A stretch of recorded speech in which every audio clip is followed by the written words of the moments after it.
Täna tervitame teid kolmainupühal. Nädal tagasi just pühitsesime nelipüha ja selles mõttes on kirik teinud huvitava otsuse, et kui kõik kirikupühad reeglina tähistavad mingit Kristuse lunastustöö aspekti, näiteks jõulud tema sündimist siia maailma, siis epifaania ehk ilmumispüha tema ilmsiks saamist kogu maailmale ja nõnda edasi, siis kolmainupüha on erandlik just selles mõttes, et see on pühendatud mitte lunastussündmusele, vaid doktriinile. Ja võiks küsida, et miks siis nii, et järelikult see on nii tähtis, et sellele õpetusele on pühendatud terve oma püha, mis on pealegi väga tähtis püha. Ja tema paigutus on ka selles mõttes tähendusrikas, et ta tuleb kohe pärast nelipüha, järgmisel pühapäeval.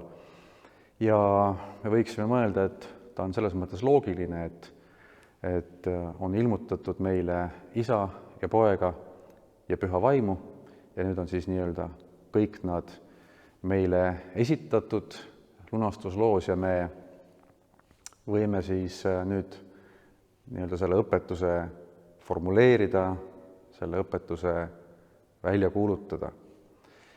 Nüüd, mis võiks olla siis selle kolmainsuse õpetuse või ka selle püha tähenduseks, mida me sellel pühapäeval siis tähistame?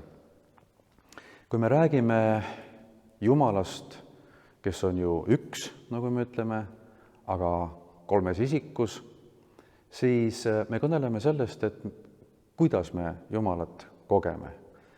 Et ta on Isa, ta on Poeg, ta on Püha Vaim, nad ei ole kunagi lahus, nad alati tegutsevad koos ja see on üks asi, üks aspekt. Teine aspekt on see, et me saame sellest aimu, kes Jumal on.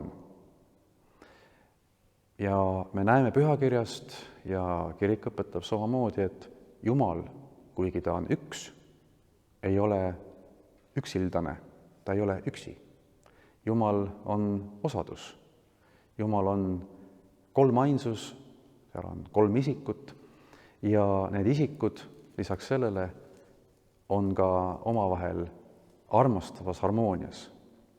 Selles kolmainsuses ei sõlmita koalitsioone, ei olda otsustamisel 2 1 vastu või 1 2 vastu, vaid alati ollakse harmoonias.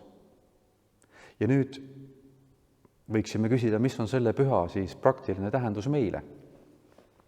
Et see tundub kõik väga teoreetiline, aga kirikupühade mõte ei ole kunagi lihtsalt teoritiseerida asjade üle, vaid esitada meile mingisugust aspekti, kas Kristuse lunastustööst või nüüd antud juhul siis ühte õpetust.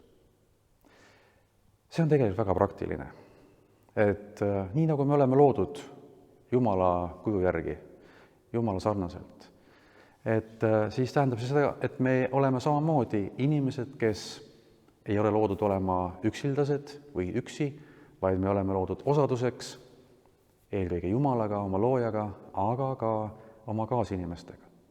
Ja teiseks, meid on kutsutud olema armastavas osaduses üksteisega.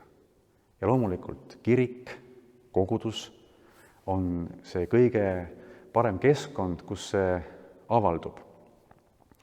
Jeesus ütles ka ju, et sellest tunnevad kõik, et te olete minu jüngrid, kui teil armastus on isekeskis.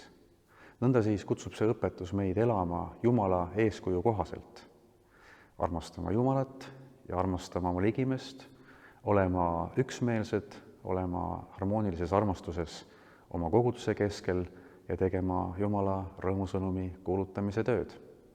Ja selle eest on meil põhjust olla tänulikud ja rõõmsad.